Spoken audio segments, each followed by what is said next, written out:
Boa noite, meu nome é Renata Magalhães, sou jornalista e colaboradora do Nota Terapia.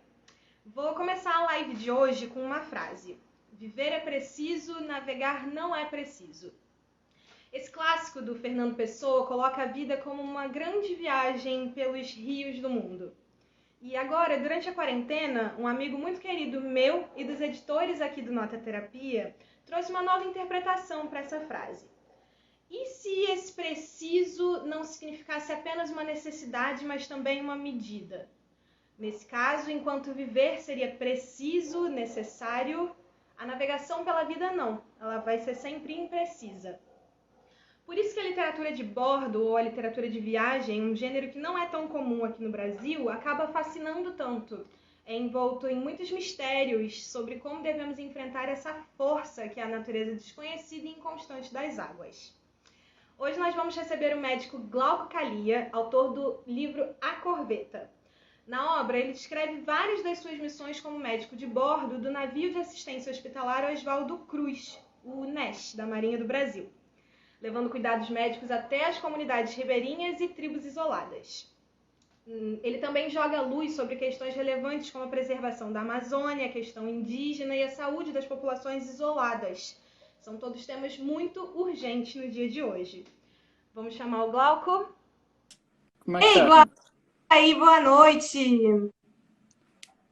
Boa noite, tudo bom? Me ouve direitinho? Estou ouvindo bem, e você? Também te ouço bem. Bom, então, primeiramente, em nome do Nota Terapia, queria te agradecer pela presença aqui hoje com a gente. Obrigado a vocês pelo convite. Ótima oportunidade de debater hoje.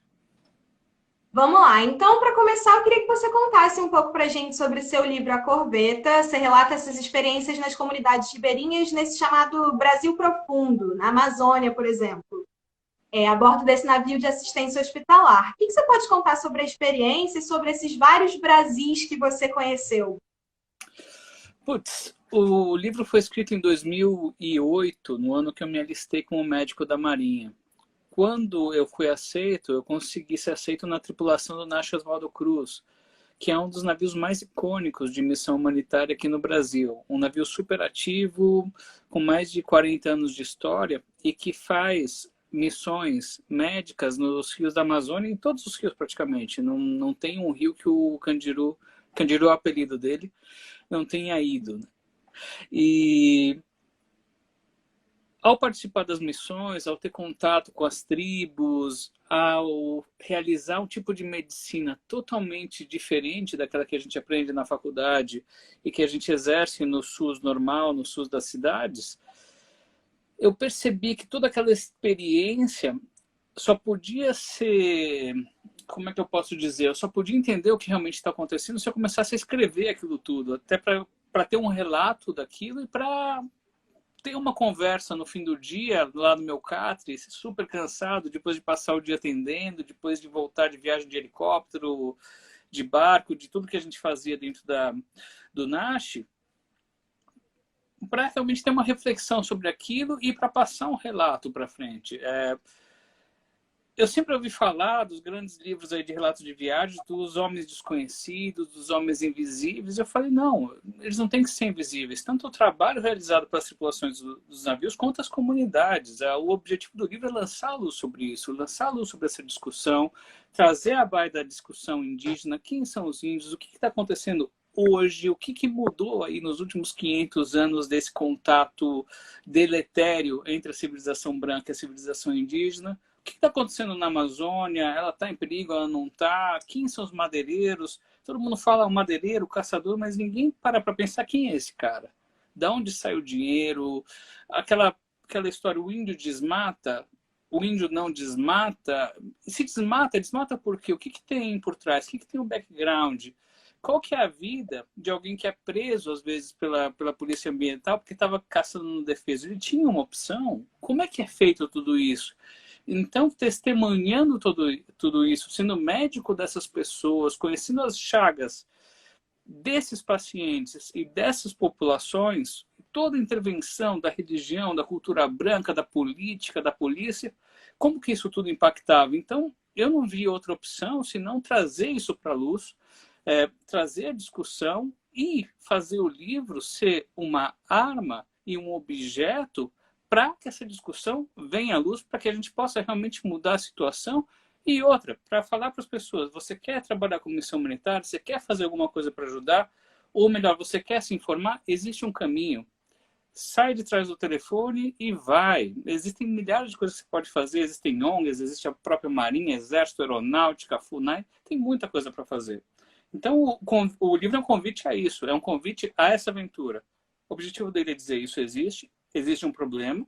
A minha maneira de lidar com aquilo foi a que está descrita no livro, mas existem N caminhos para você partir no caminho da aventura.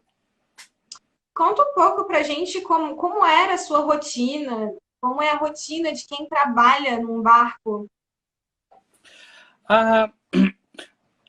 Vários pontos da Amazônia, eles são definidos por áreas de atendimento. Então, alguns dos rios são cartografados, a gente tem que entender que as cartas mudam praticamente todo ano, porque o rio assoreia, o rio cria ilhas, destrói ilhas, então ainda é tudo muito, muito artesanal. Então existem grandes polos de atendimento, onde a Marinha já envia os navios, para que você tenha uma noção de como é a comunidade, para que você tenha uma lógica de tratamento, e existem missões emergenciais. Por exemplo, afundou um navio, a gente vai. Por exemplo, no caso da tribo Curubo, houve um surto de febre negra de lábia, e aí a gente teve que ir. Então, são vários tipos de programação. O dia, você acorda lá pelas 4h30 da manhã, você sabe o rio que você está passando, você decide qual que vai ser o que eles chamam de intenção de manobra, se a gente vai atender de helicóptero, se dá para chegar de lancha, se dá para barrancar o navio, para usar a estrutura hospitalar dele para fazer operações, para fazer operações dentárias. Então, toda a rotina do navio, ela é direcionada ao atendimento e ao tipo de atendimento. Então, você acorda 4h30 da manhã, 5 horas, põe a farda, entende qual que vai ser o ambiente de atendimento, se é uma tribo isolada, se é uma tribo já semi-isolada, se é uma comunidade ribeirinha, se é uma comunidade que está perto de zona de conflito ou não. Então, tem toda essa preparação. Aí você separa o tipo de equipamento, você separa o tipo de remédio e organiza essa saída para chegar nessa tribo. Dependendo do lugar, a gente já tem os registros de como essa população, de qual tipo de doença. Uma coisa que é importante saber, as doenças elas mudam muito conforme a cor dos rios, porque cada rio tem uma composição diferente, tem rio que tem mais malária, um rio de água barrenta com certeza vai ter malária. Um rio de água negra, você já tem outras coisas acontecendo. Em lugar que você tem hepatite D, tem lugares que você não tem, então tudo isso muda. Então, todo dia antes de sair para a missão é feito um briefing, onde a gente decide, onde a gente entende como é que vai ser esse atendimento e vai. Você pega, você entra na lancha, você está no meio da Amazônia, você tem um GPS ou uma carta náutica, você tem que achar a tribo, entender, fazer o primeiro contato, porque pode ser que a tribo tenha se mudado ou que a comunidade inteira tenha se mudado. Você não sabe qual foi o tipo de interação que eles tiveram com as forças públicas. Pode ser que eles estejam com medo de você, porque houve uma batida antes. Pode ser que eles estejam com medo de gente armada, porque houve alguma interação com a Farc ou com os piratas. Então, na verdade, você nunca sabe o que vai acontecer. Primeiro, existe um trabalho diplomático. Olha, eu sou médico da Marinha, eu vim para te ajudar. Vocês precisam de alguma coisa, então existe esse trabalho de aproximação e aí a gente começa. Se tiver que operar, opera. Se precisar levar para o navio para fazer um procedimento mais complexo, se faz. Se puder fazer extração dentária ali, se faz. Então, a gente faz um apanhado, reconhece a comunidade e começa a tratar ali mesmo. Em cima de um tronco, numa igreja. É uma rotina de atendimento totalmente diferente. Você tem que improvisar, tem que conhecer muita clínica. E aí você constrói uma lógica com o paciente que é muito diferente. Você está exposto às mesmas coisas. Tem cobra, tem jacaré, tem capivara, você está em risco de pegar malária, então isso tira aquele gap entre o médico atrás da mesa e o paciente que está passando por alguma coisa, está na mesma situação. Então isso te dá uma sensibilidade de atendimento muito diferente. É uma rotina sem rotina, na verdade, né? Sim. E aí me conta uma história mais cabulosa que você já viveu. História cabulosa. Mais crítica, mais urgente? Olha, a gente estava subindo o rio Taquari, que é um dos afluentes do rio Javari, lá na Tríplice Fronteira, com a Colômbia e com o Peru, e ali tinha uma tribo de índios que era chamada tribo Corubo, que por uma série de fatores, foi acometida pela epidemia de febre negra de Lábrea. E existiam só 21 corubos dessa comunidade. Houve uma guerra civil entre eles, o interessante dos corubos, que eles são uma tribo matriarcal, eles são liderados pela Maiá, que tem 3 maridos, é uma coisa totalmente diferente. E eles estavam todos doentes. Só que os índios também brigam entre eles. Então vocês têm as brigas deles por terra, por algumas situações, ou simplesmente por honra. Você tem a interação deles com ONGs, com entidades governamentais, o que causa outros atritos. Então, num certo momento, um certo grupo político falou para eles que a Marinha estava indo lá para dar veneno, que a gente ia dar, não ia dar vacina, que na verdade a gente queria a terra deles. E coloque-se no lugar do índio. Eles nem, essa tribo em particular, nem arco e flecha chegou. Os caras ainda usam tacape.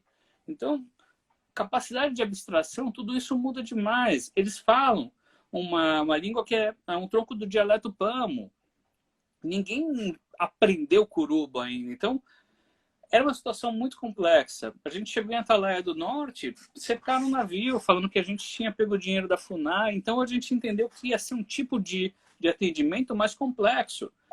E, por outro lado, a gente tinha que vacinar para acabar com o ciclo da hepatite D.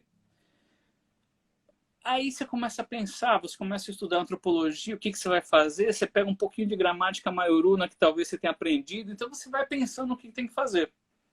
Quando a gente chegou na tribo, aquela situação tensa, eles armados para receber a gente avança, faz a vacinação, não avança, a tripulação armada, porque a gente levou mais de 3 horas dentro dos igarapés para chegar no território deles, a gente deixou o navio e ainda andou mais 3 horas de lancha. Um ambiente complicadíssimo. E aí o comandante, olha, a gente vai vacinar, a gente não vai, a gente vai se retirar, o som está se pondo, a gente não conseguia entrar em consenso com eles. Aí chegou um curumim para mim, mordeu um abil é uma fruta de lá super saborosa, e me deu. Eu falei, por que ele está mordendo a fruta e me dando, né? Aí eu perguntei para o agente de saúde indígena, ele, não, isso é para provar que não está vacinada, né? que não tá envenenada. Eu falei, putz, vamos fazer o seguinte, só que aquela situação tensa, né? E os homens não estavam lá. Tinha alguns homens mais velhos, armados com burduna, com o tacocó, que eles chamam. E, putz, será que é uma armadilha? Porque essa tribo Curubo já tinha matado um sertanista da FUNAI. A gente viu agora um mês atrás que foi assassinado um sertanista e tinha acabado de matar outro. E a gente, putz, o que está acontecendo aqui? Eu falei, putz, vamos fazer o seguinte, comandante, me deixa fazer um último approach aí com eles. E se eu der a vacina no meu braço e depois trocar agulha e der no braço deles? Vamos tentar? Eram 20 e poucas pessoas. Vamos dar a vacina no meu braço? Ele, você tá doido? Eu falei, bom, se ele me oferece uma fruta e morde para dizer que não está envenenada, se eu der a vacina em mim e der no braço dele, eu vou provar que não está envenenada. E deu certo. Ou seja, uma situação mega complexa, e a gente sabia que eles estavam ameaçados de extinção, mas eles não sabiam. Eles achavam que a gente tinha ido lá para envenenar. Quando eles veem que a gente começa a dar vacina no próprio braço, eles falam, meu, os caras não estão aqui para isso, né? E Sim. Outra coisa, a gente tinha um tradutor que era da tribo Culina, que traduzia tudo errado. Então a moça chegava, passava meia hora falando... E aí o tradutor, não, tá tudo bem. Eu falei, não tá tudo bem, tá acontecendo alguma coisa aqui. Aí eu lembrei do Maiuruna, porque eles têm uma relação com a tribo Maiuruna, eu virei para eles e falei, é pambó na pen? Quer dizer, dói muito? Aí a tribo inteira começou, pambó, pambó, pambó, pambó na pen. Os caras estão com dor. Sabe o que está acontecendo? Aí a gente virou pro tradutor, qual que é a tua, cara? E a gente descobriu que o tradutor estava mancomunado com uma outra tribo que queria o território, que convenceu os outros curubas a atacarem a aldeia de Atalaia do Norte. Então, você vai entrando no negócio e você tem que sair vivo, né? Você tem que voltar para contar a Caramba. história e para ter percepção do que aconteceu. Então, acho que essa foi uma das situações mais complexas. E teve coisas que aconteceram. Uma vez a gente chegou numa tribo, era uma tribo tranquila, era uma das minhas últimas missões. Já era no Rio Purus, um rio de água amarela, onde você respira mosquito, uma coisa bem difícil de trabalhar. O rio é difícil, a correnteza é muito grande, é difícil manobrar o navio, mas a gente desceu para fazer a missão. Eu estou sentado num tronco para atender e de repente cai um curumim da árvore. Pau! Na minha frente. Ele caiu. Despencou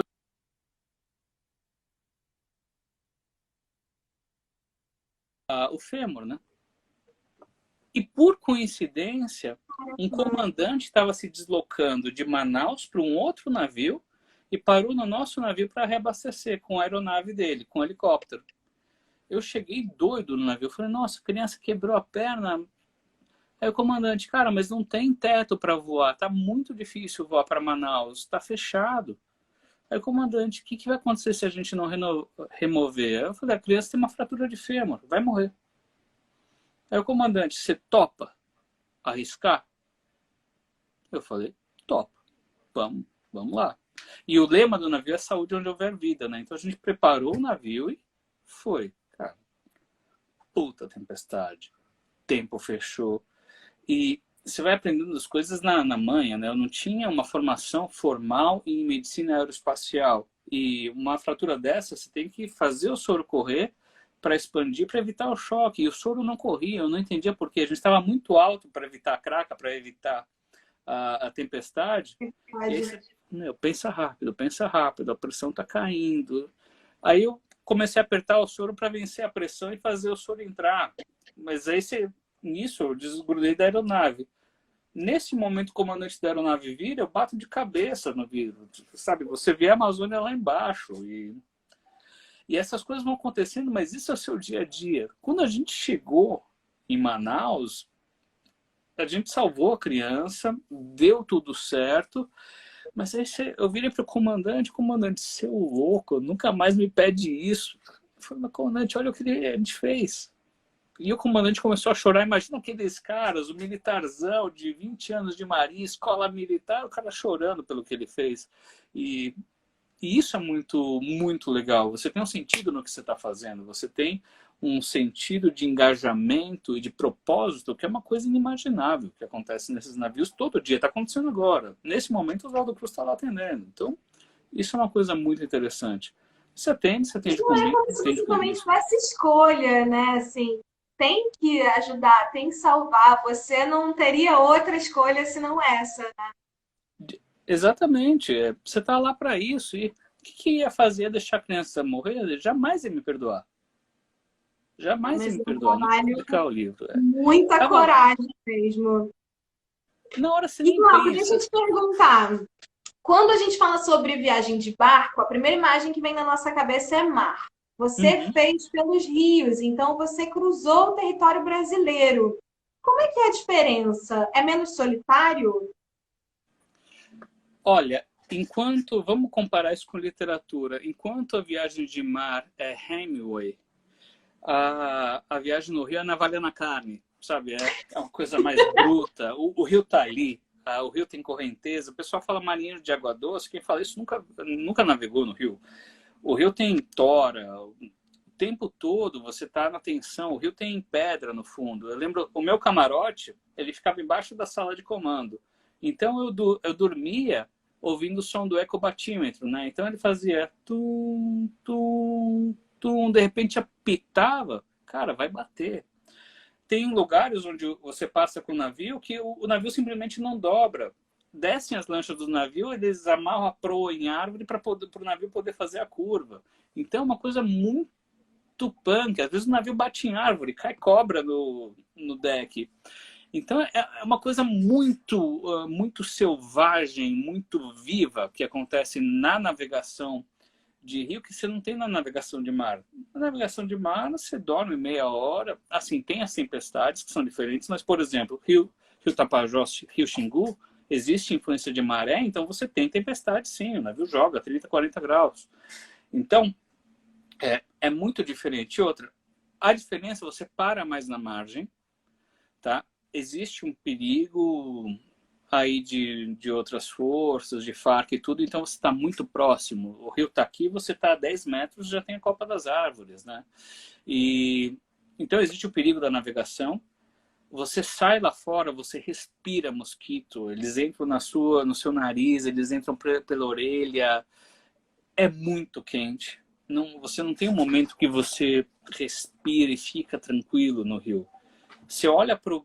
Existe sempre um marinheiro que fica no barco com o holofote em navegação noturna, e vem troncos de árvore de 3, 4, 10 toneladas. Esses troncos de árvore afundam entre 30 e 40 navios por ano na Amazônia. Então não é uma navegação tranquila de maneira nenhuma. Nem um pouco. A interação é maior com a comunidade, o navio para, você vai para a comunidade, tem um momento aí, você tem as festas, então você está ali na comunidade, aquele é o teu ambiente. Então é muito mais contato, é muito mais próximo, é muito mais selvagem. Existe a questão do homem do mar e existe a questão do homem do mar no rio. Então, Platão dizia, existem 3 tipos de homens, os vivos, os mortos e os homens do mar. E no rio eu acho que isso ainda é elevado. Depois eu fiz regatas, eu fiz outros tipos de navegação, mas intensa como a navegação do rio, isso é muito diferente. E eu fiquei curiosa, quanto tempo levava cada missão? Existiam missões mais curtas, de 10 a 15 dias, e a missão que eu fiz, por exemplo, para o Xingu, ela durou 45 dias. Então você sai para ficar 40, 50 dias, não sabe quando vai voltar, porque depende do tempo, depende da condição de manutenção do navio. Você até tem o que eles chamam de derrota, né? Que na verdade é o percurso que o navio percorre. Você tem uma programação, mas isso acaba. Eu já saí para a missão de 5 dias, que virou um SAR para salvar os passageiros de um navio que afundou. Dali a gente acabou indo para o Javari e voltou. Então dura de 5 a 50 dias. Você não tem muito programação pessoal, né? Entendi. Você está lá com 3, 4 mudas de roupa, seus livros e suas músicas e você vai. Você está falando sobre a missão pelo Rio Xingu, e tem uma obra do Antônio Calado muito interessante, que é Quarupi, sobre uma festa desse povo que vive à beira do rio. Conta um pouco pra gente como é que foi passar por esse lugar tão icônico do Brasil. Olha, toda a região do Xingu, se você pegar para cima, da Ilha de Marajó, Estreito de Breves, se você desce para baixo para o Xingu, aqui para o Rio Trombetas, são tribos mais diferentes, tá? Muda completamente a língua, muda a faces, muda o genótipo, muda tudo. As tribos do Xingu, elas são bem diferentes, na minha opinião, das tribos do norte, das tribos para o oeste. Elas são mais refinadas em termos de rituais, as cerâmicas são muito diferentes. Tem algumas cerâmicas aqui atrás, do Marajó e do Xingu. Aqui é o meu escritório, né? Então tenho tudo aqui. É muito diferente. Os rituais são muito interessantes, são mais refinados. Você pegar o ritual... Os rituais de iniciação, o Campbell, no Herói das Mil Faces, ele fala muito disso, né? Um ritual que eu observei foi da passagem da menarca da menina, né? E eu lembro da tripulação muito preocupada, porque eles estavam arrancando fio por fio do cabelo da menina quando ela entrou na menarca. Mas aí, quando você observa, é brutal, porque a ideia deles é que a vida é dor, a vida ela é brutal. Você pega o ritual ticuna, tudo bem mais ao norte, mas eles têm a luva de tucandeira, né? Eles pegam uma luva, colocam na mão e em cada buraquinho da luva tem uma tucandeira. E eles não podem chorar. Porque eles estão deixando... A criança está morrendo, ele está passando para a vida adulta, e a vida adulta é dor e responsabilidade. A menina, ela vai ter o cabelo dela arrancado porque ela está morrendo para a criança que ela foi, e ela está se tornando uma mulher. E o parto, ele tem dor, a vida é dura. Então, quando você para analisar tudo o que está acontecendo ali, você vê que tem toda uma mitologia e uma explicação do porquê que eles estão fazendo aquilo. Então, aí eles têm os rituais o próprio Guarupi, eles têm os rituais de ayahuasca, e aí, mas tudo tá muito conectado. E quando você para pensar, por exemplo, uma tribo que eu fui, eu reparei que as criancinhas andavam com mico aqui, que eles andavam com a preguiça grudada aqui, e eu nunca tinha visto uma tribo com tantos animais juntos. Depois de tentar se comunicar, eu falei, mas por que vocês usam? Aí eles, mas vocês comem? Ele fica pendurado em você e aí você come? Levou um tempo até entender que não. Eles caçaram a mãe, mas se a mãe tem um filhote, o filhote vira parte da tribo. Então, esse filhote ele tem um status sagrado, porque a mãe dele alimentou eles. E na cabeça deles, e você ainda tem tribos antropófagas, e quando você pega antropofagia, eu lembro uma vez eu conversei com um pastor, ele falou que é coisa que algumas tribos, não posso falar o nome, que ainda está em discussão, mas mais se interessavam no catolicismo era o ritual de transformar o pão e vinho no sangue e no corpo de Cristo. Eles acharam aquilo o máximo. Eles falaram, a gente faz isso muito mais legal que vocês. E isso acontece muito. Quando você para e você olha para eles, tira aquele véu de uma sociedade mais europeia e entende o que está acontecendo, você descobre um mundo completamente diferente. Um mundo conectado. Eu lembro de uma vez que a gente andou, eles falaram, olha, doutor, o senhor vai ver o céu. E a gente tinha ordem de não se afastar muito, né? Mas alguém vira para você e fala que você vai ver o céu, cara, vai, né? A gente começou a andar na floresta, andar na floresta, andar na floresta. Nossa, onde é que eu tô indo? Olhando a bússola, o que eu tô fazendo aqui? Mas vamos, a tua curiosidade te move, né? Aí teve uma hora que eles pararam, sentaram, ficaram olhando e o que está acontecendo? A gente não chegou em lugar nenhum. Mas não, a caminhada, o trajeto do lugar normal para o lugar desconhecido, isso tem muito no campo, no Herói das Minhas Faces, da entrada no labirinto. Falei, não, o céu e a terra, doutor, são aqui. Você decide que tipo de mundo que você vai viver. Um ritual bizarro que eu fiz com eles, eles convidaram para ir numa roda. Nessa roda, o que eles faziam? Eles choravam. Uma vez por mês, eles juntam a tribo inteira para chorar. A vida não é dor? Porque você não para, você tem que matar o bicho, você tem que colher a mandioca, você tem que... Eles sentam e choram. E aí você senta lá e chora. E você chora copiosamente, você nem sabe por que você está chorando, mas provavelmente tem um motivo. Então, é uma relação diferente, onde a árvore tem um sentido, o peixe tem um sentido. O peixe, eles falam, quando você vai atirar a seta no peixe, você tem que mirar um pouco para cima, porque o peixe ele desloca a alma dele para te enganar. Então, tem toda uma história de como eles se relacionam com a natureza, e isso é muito legal.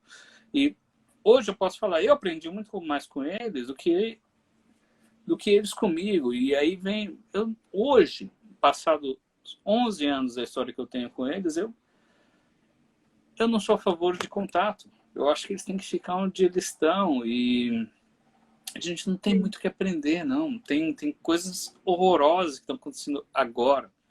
Falar, por exemplo, uma situação, se pedir uma situação pesada, eu estava no Rio Japuru, a gente parou numa tribo e chegaram umas meninas se oferecendo para fazer programa por R$2.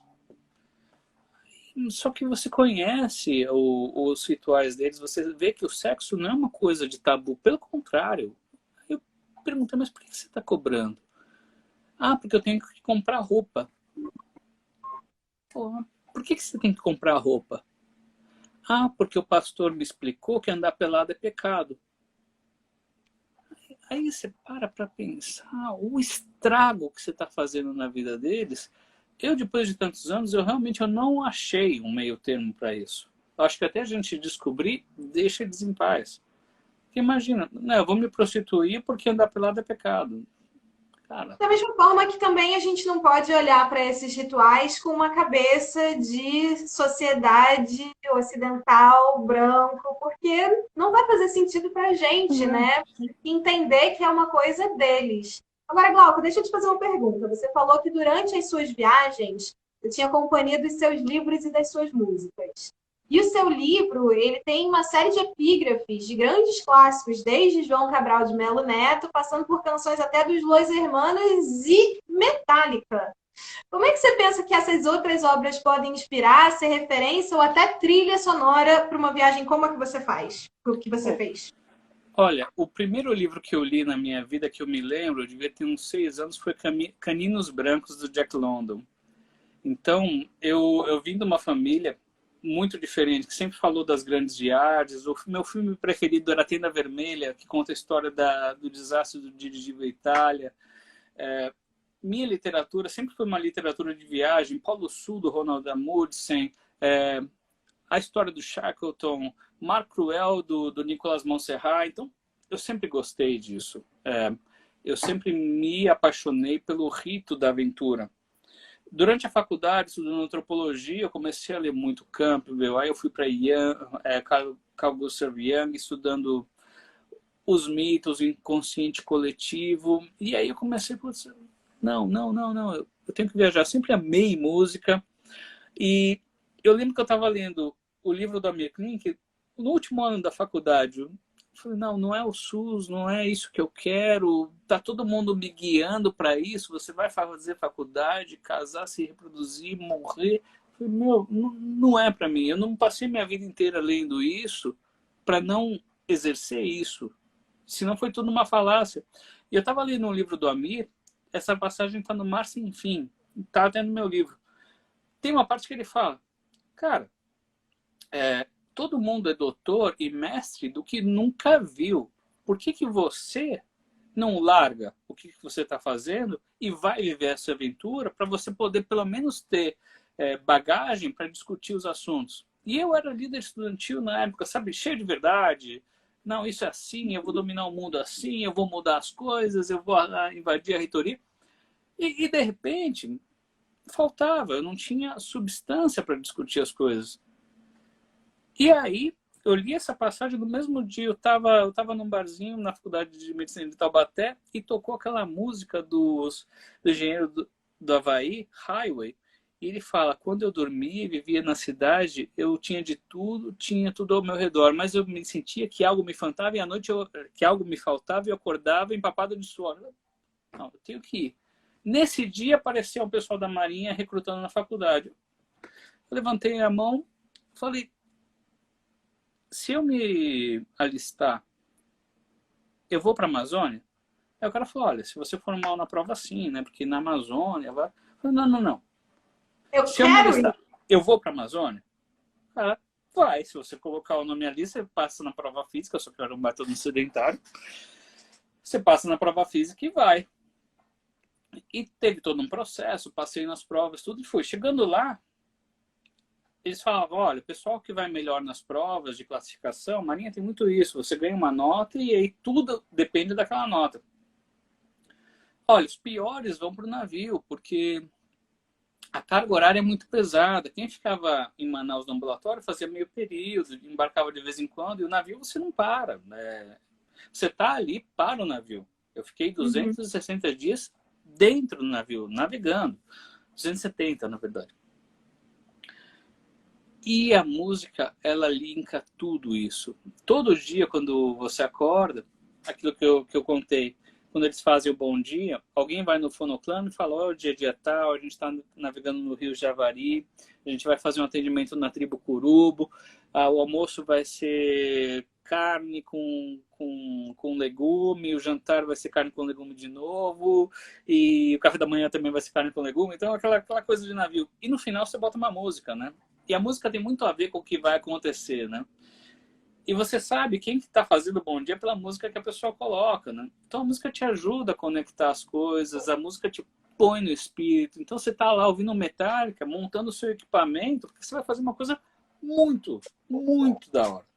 E os livros te ajudam nisso. Eu lembro que durante uma das missões eu estava lendo os relatos do Cabeça de Vaca, sobre naufrágio, eu esqueci o nome do livro, mas é Naufrágio de alguma coisa, mas é o do Cabeça de Vaca, que relatava o encontro dele com os índios. O cara, ele afundou perto de Miami, foi a pé até a costa leste, virou escravo de índio, depois ele veio, comandou uma rebelião aqui em São Vicente. Então, e tudo isso estava comigo. Tive a oportunidade de entrar em contato com os livros do Humberto Leal, que é um ex-militar, escritor, é o cara que fez a oração do Guerreiro da Selva, um cara que viveu muito em contato com eles, e os livros dele, principalmente o Dia Santo, são livros que narram tudo aquilo que está acontecendo, toda essa relação muito diferente do ribeirinho com o ambiente.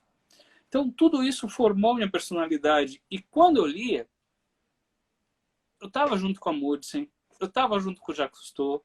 Eu falava, nossa, eu estou no mesmo lugar que os meus heróis.